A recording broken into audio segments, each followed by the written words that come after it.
Welcome to the JEJP Media Studio. In this video, you'll see what studio equipment is available for various projects. Some equipment is vintage and isn't used as often as others, but let's start there. As you'll see, there's a large variety of audio gear that could to a degree be an audio museum of sorts, at least from the 1960 time period to now. So let's get started with the vintage reels. The TIAC Model A3440 reel with TIAC Model 2A 6-track board and TIAC meter bridge was used for many years back in the day of analog recording. The Akai M8 model reel was used for military radio in Panama, has 3 varying speeds and still has the original microphones that came with the unit. Now onto other analog gear and moving toward the age of digital recording. Continuing on with analog is the Tascam cassette 4-track analog model MFP01, the Harbinger analog LVL series board which is used to route audio signal from digital recordings to headphone and speakers. Then there's the Behringer Micro MHA 400 4-channel mixer control.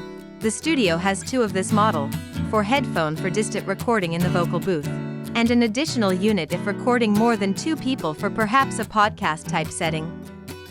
The digital age started but has gone through many changes in the home-based studio model of gear.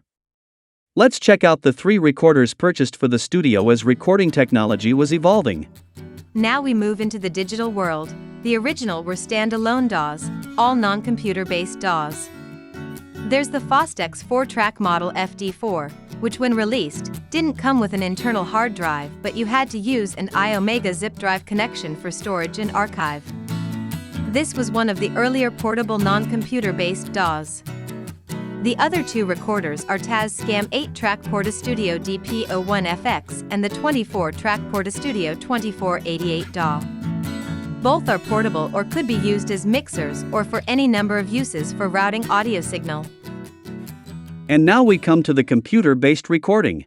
JEJP Media uses the Mac Mini M4 Pro with 2 mic input PreSonus AudioBox USB interface. An additional piece that was used when Studio One software was being utilized is the PreSonus FaderPort Production Control Center that helped in control of the vocal booth recordings. Studio One is a great software program, however, much of what's done in the studio now is voice-over work. So GarageBand is now used for virtually everything audio-wise as it's a very good program for voice-over work and works well in the studio. However, there are many other programs that would work great for voice-over, music or podcast-type recordings. And now, the studio monitors. LLC studio monitor speakers are used. The M1 Active MK2 model works great in the control room. Here's a few other pieces of gear that have been purchased through the years since analog recordings that can still be used when needed for various projects.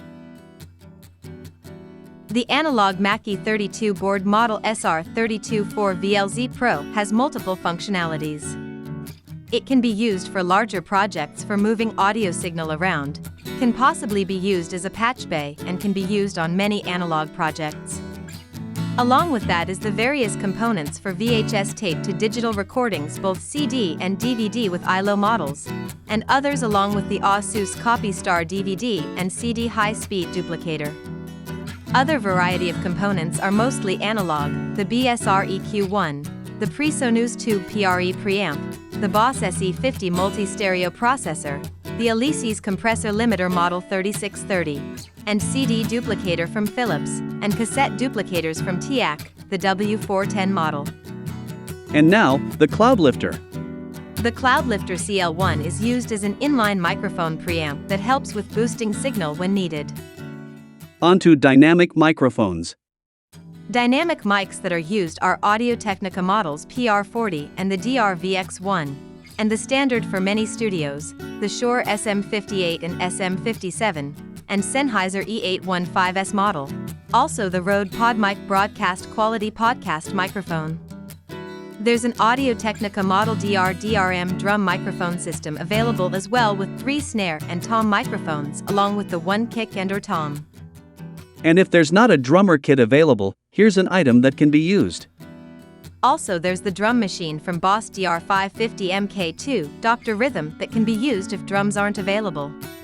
Here's a sampling of condenser microphones used in studio. There's also several types of condenser mics used as well. Not all are shown here, but the MXL 990 and MXL 2001, along with two JEJP 120s, are used in both the live room and vocal booth, along with another in the control room recordings. The Altron Pro microphone isolation cover is used when needed or wanting to have a certain type sound. It's not used all the time, but only in certain situations. Sometimes, depending on the microphone, the isolation cover is just what's needed for a certain sound or feel. It gives a good solid sound, although sometimes the low end is more present and high end not captured as much, but, as has been stated, there's times if you want that feel, this is the route to go. It gives a more up-close and personal feel. The studio is more than just audio recording gear, but there's quite a collection of instruments, both guitar, effects, amplifiers, and keyboards. First is the Conrad Steel String Model 4030, Yamaha Classical Model G55A and Fender Steel String Model Gemini 2. Second is the Taylor Steel String Model 114CE, Takamine Classical Model C128, and CF Martin Steel String Custom X Series model. Thirdly are the electric guitars and bass. There's the PV Falcon model, the Ibanez GSR 100 model bass, and the Epiphone Special model guitar. There's a number of various types and varieties of effect pedals, the Boss Phaser Model PR1, Rocktech Distortion Pedal, any number of effects from the Korg Toneworks pedals, the Moon Looper pedal, and Digitech Trio Band Creator Model V01. Guitar amps are the Roland Microcube, the bass amp is the Crate BT10 model, and the PV Model Viper, the VIP1 amplifier. Keyboards in the studio are both Yamahas, one is vintage Yamaha DX21, and the other is the Yamaha Portable Grand DGX203. There's also a vintage PA system, the PA 120 model that's sometimes used in studio and elsewhere. JEJP Media is more than just audio, but audio-video production. Utilization of green screen space is used in two areas of the studio. Green screen is used when a client wishes to have a different backdrop for a spatial feel or certain effect.